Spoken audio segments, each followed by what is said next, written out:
Welcome to Mishna Salem Bet Mishnah Gimal. Over here, I'm going to discuss purifying water. Right, so purifying water over here in the sense of not removing any bacteria and stuff, but making it tahor. So Vishavim, Betilam, Bet Shammai both agree. Right, continuation of last Mishnah. Rambam actually has this as the same Mishnah. Vishavim shemashikin et hamayim bichlei et taharan aval lo matbilim. Okay, so firstly, a little background knowledge. In general, which utensils can become tameh, right? So if you have kle'even, kle'etz, right? All these items, you have utensils made of wood, metal, right? That could become tameh. But we know that something stoneware, right, does not become tameh. Right, that's something we learn from the Torah, right? That kle'even does not become tameh. Actually, if you look at some of the archaeology in the old city, they find, like a netilat yadayim cups. They made it out of kle'even, right? They made it out of stone. They find a lot of stoneware because they don't become tameh, right? There's actually a picture of kle'even, some actually stoneware, cup that was found in Yerushalayim from the time of the Second Temple. So that doesn't become tameh. So now if a person wants to go ahead, right, and let's say his water is tameh, right? The water became tameh. He wants to make his water now tahor. What can he do? If he puts it into a metal cup or a wooden cup, that's going to make the wooden cup tameh, right? And then when he dips that cup with the water in the mikveh, right? You have to dip it enough that the water on the top touches, right? And they like literally it kisses each other. Right, a drop of water touch from the water cup, the water inside the cup to the mikveh water, and then that water becomes pure. But what happened when you poured the water, the tameh water, into the wooden cup? You made the wooden cup tameh, and now that you're dipping the wooden cup into the mikveh, we just mentioned in the last Mishnah that you're not allowed to purify kilim on Shabbat. Okay, so what's your option? Your option is to use stoneware. Use something made out of stone, made out of marble or stone. Now, if you have a cup like that, we said that cup doesn't become tameh. So you could pour water into that cup without making the cup tameh. And now you could purify your water by dipping the water in the mikveh, within the cup. Have the water of the mikveh and the water in the cup literally touch each other and dry. And then that water becomes tahor. And what about the keli itself? What about that stoneware? That stoneware cup never became tameh. So you're allowed to dip it in the mikveh. Vishavim. They both agree that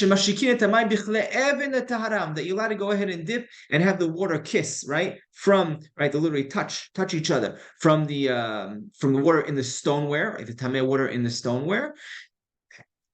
Touch the water in the mikveh and it becomes pure. Right?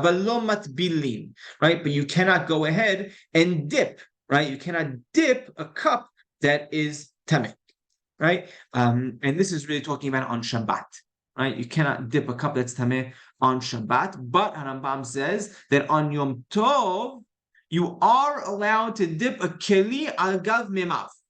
Right, if you want to purify the water and you had a tameh cup and the water and it's in a tameh cup, you go ahead and dip that cup with the water because you're purifying the water. You can't dip the cup on its own, right? Because it looks like imitaken mana, but to go ahead and dip it al gav by way of purifying the water, that would be allowed on Yom Tov, right? So Mishna is saying when saying blanket statement aval lo matbilin that you're not allowed to dip, that's talking about on Shabbat.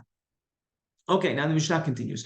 Umatbilin migav legav umehabura lehabura b'Yom Tov. You go ahead and dip from one to the next, right? We're talking over here if a person was he dipped something for to use for his olive press, let's say, right?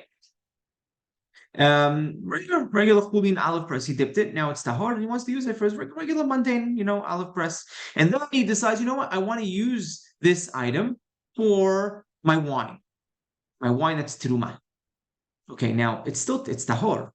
When you dip it the first time, the item itself, the utensil itself is tahor. That's totally fine. You can use this cup for mundane olives or terumah, but we want you, right, when you're dipping, when it comes to terumah and kodashim, we want you to dip it with the intention of what it's going to be used for. Even though it's tahor, you're adding a level of sanctity, a level of purity to it.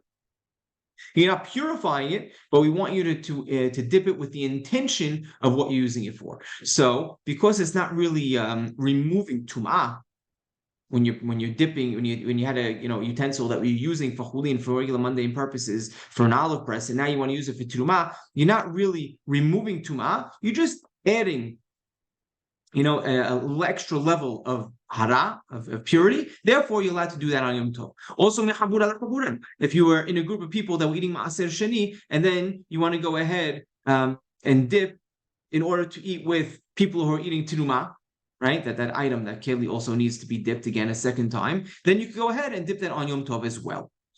Okay, we'll learn more about this Tevidah Masechet Chagiga.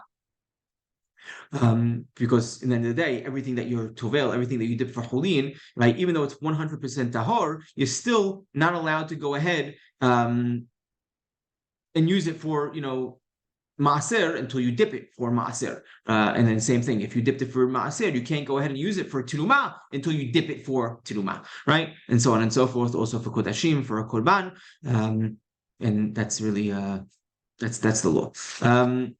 Yeah. So the reading of the Mishnah has agreed. So if a person dipped it for his for his gat, right, for his olive press, then he'd go ahead for a wine press, he'd go ahead and dip it a second time, the keli, for his betabat, right, for his olive press. And if a person dipped in order to eat it, habura, right, habura, I dipped it in one habura in order to eat it, to eat with this item in this one group.